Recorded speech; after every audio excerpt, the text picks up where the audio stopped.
la Sainte Trinité. La révélation d'un seul Dieu en trois personnes, le Père, le Fils et le Saint-Esprit. À la lumière du Nouveau Testament, les pères de l'Église ont vu dans l'Ancien Testament une préparation à une révélation plus plénière de Dieu, des insinuations au mystère de la Sainte Trinité. Dieu se manifeste avec une richesse de vie infinie, et cette plénitude de vie suggère obscurément l'existence d'une pluralité de personnes en Dieu. La parole de Dieu, la sagesse, présentée comme une personne, le Messie placé dans la sphère de Dieu comme Fils de Dieu, l'Esprit de Yahvé, se sont manifestés dans le Nouveau Testament en la personne du Fils de Dieu fait homme et en la personne du Saint-Esprit. Dieu a préparé progressivement les esprits à la connaissance de la Sainte Trinité que le Nouveau Testament allait lui apporter. La nouvelle alliance vient en continuité de l'ancienne alliance pour l'achever et la parfaire. Dans le Nouveau Testament, c'est toujours le même Dieu qui se révèle, mais qui se révèle jusque dans ses profondeurs intimes. C'est le Christ qui est le révélateur de la vie intime de Dieu. Dieu se manifeste comme le Dieu unique, en trois personnes, le Père, le Fils et le Saint-Esprit. Avant de remonter au ciel, Jésus dit à ses apôtres, « Allez donc de toutes les nations, faites des disciples, baptisez-les au nom du Père et du Fils et du Saint-Esprit. » Le sommet de la révélation est le mystère de la Sainte Trinité.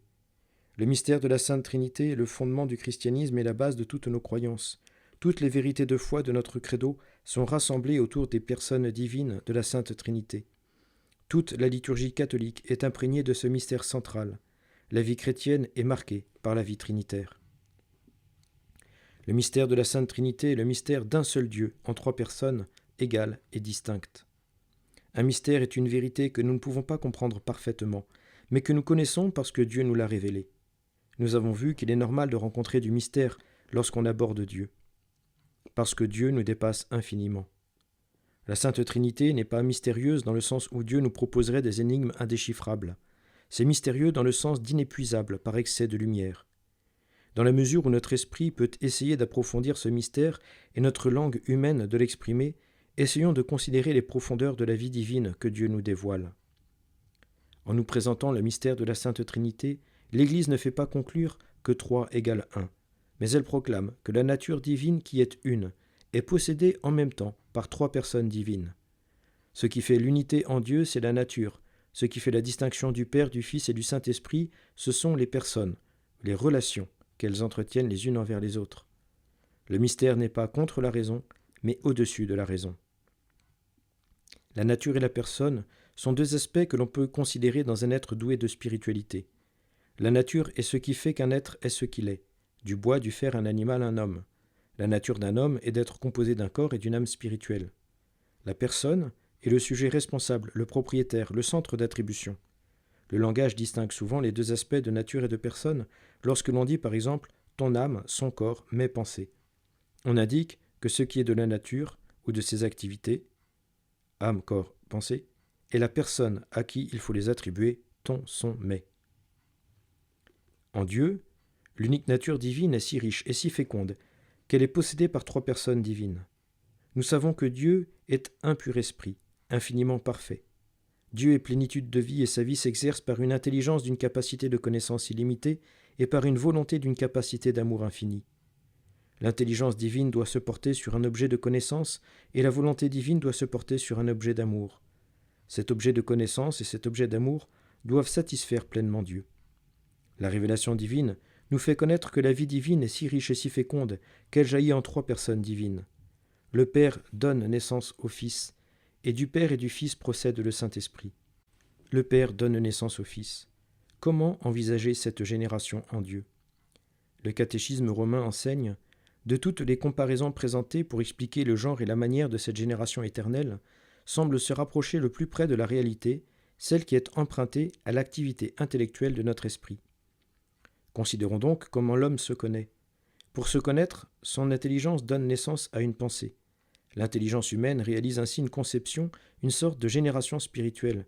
C'est pourquoi on dit parfois que la pensée est fille de l'intelligence. L'homme se connaît par sa pensée. Sa pensée est un reflet, une ressemblance de ce qu'il est. Mais elle n'exprime pas toute la réalité de son être. Elle reste une expression imparfaite de ce qu'il est. Dans le monde de Dieu, il en est autrement. L'intelligence divine est infiniment supérieure aux intelligences créées. Dieu le Père se connaît parfaitement. Pour se connaître, son intelligence donne naissance à une pensée divine infinie. Dieu le Père, par son intelligence, réalise ainsi une conception, mais c'est une conception divine qui a une portée divine. La pensée conçue par Dieu le Père n'est pas une simple ressemblance de ce qu'il est, mais une expression parfaite de toute sa réalité.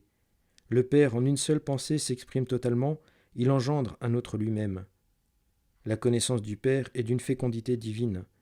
Elle est une vraie génération, elle donne naissance à une pensée personnelle, à une deuxième personne divine qui est le Fils, lumière de lumière, vrai Dieu de vrai Dieu, consubstantiel au Père. Saint Jean l'appelle le Verbe de Dieu. Il est de la nature de Dieu de s'exprimer ainsi. Mais lorsque l'on parle de Père et de Fils en Dieu, il ne faut pas l'entendre d'une manière trop humaine. Dans la génération humaine, le Père existe avant son Fils. Dans la génération divine, il n'y a pas de commencement. Le Père n'a jamais existé un seul instant sans engendrer son Fils. Il n'y a jamais eu un moment où le Fils ne fut pas. Le Père n'est donc pas plus vieux que le Fils. Dieu est dans une position en dehors du temps et de l'espace. Le Père et le Fils sont contemporains de toute éternité. Ils sont dans un éternel présent l'un dans l'autre. De plus, la génération divine se réalise sans coupure de la nature divine. Le Fils ne se détache pas de son origine. Il se distingue du Père par sa personne, mais non par la nature qui reste une en Dieu.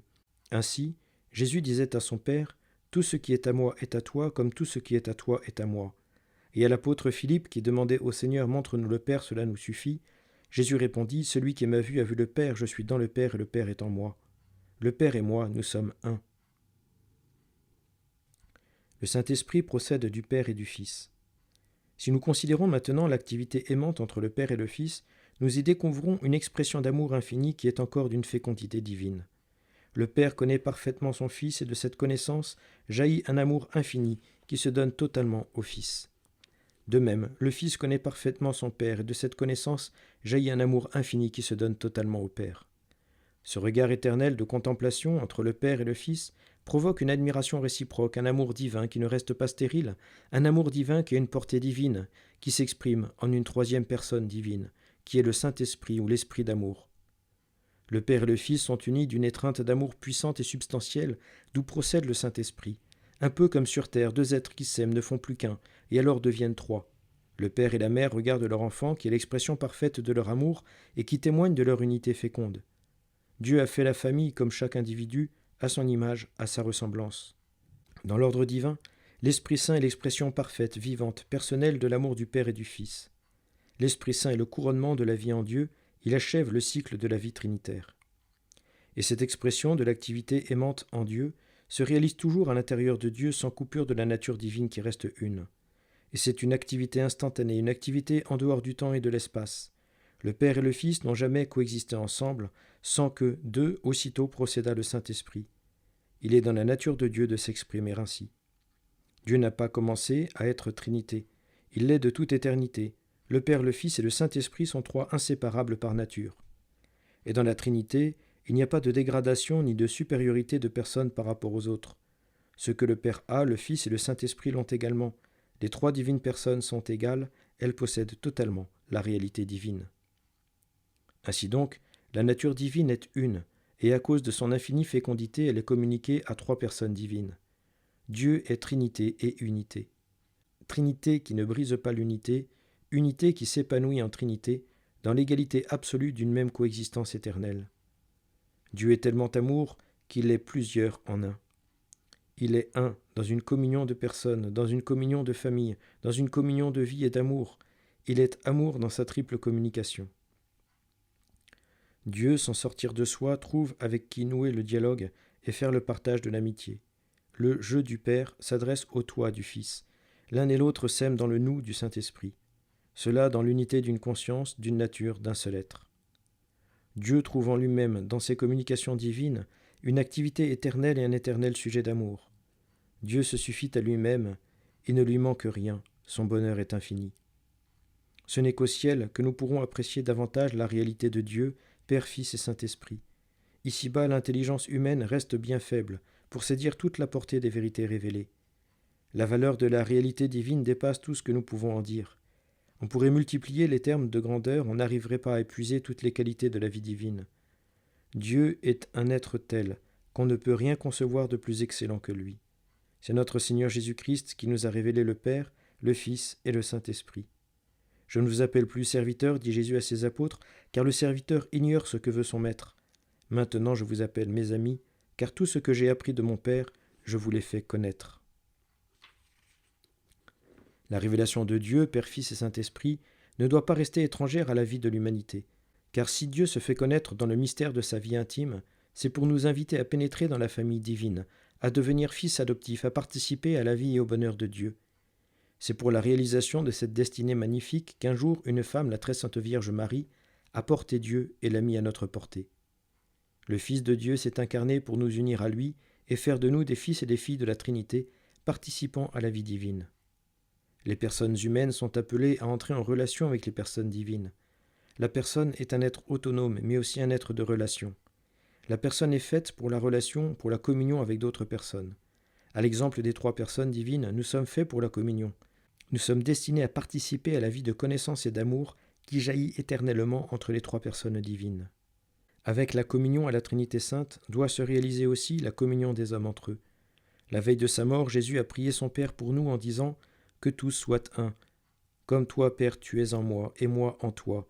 Qu'eux aussi soient un en nous. » Les hommes sont appelés à former entre eux une unité dans la diversité et une communion dans la connaissance réciproque et l'amour fraternel à l'image de la Trinité Sainte.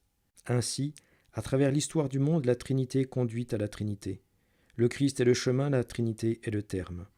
L'enjeu de toute vie humaine, c'est la Trinité, gagnée ou perdue pour toujours. Tout ce qui conduit à la Trinité est désirable, tout ce qui en éloigne est à écarter. La Trinité est l'unique nécessaire, la valeur suprême, qui fixe à chaque chose sa place dans l'univers. Sous la conduite de la très sainte Vierge Marie et par le Christ, notre Seigneur, attachons-nous profondément aux 3 personnes divines et vivons dans une communion intime, filiale et permanente avec le Père, le Fils et le Saint-Esprit. Prions et travaillons aussi pour l'unité des hommes dans le Christ, afin qu'ils forment la grande famille des enfants de Dieu et rendent gloire au Père et au Fils et au Saint-Esprit, maintenant et toujours, et dans les siècles des siècles.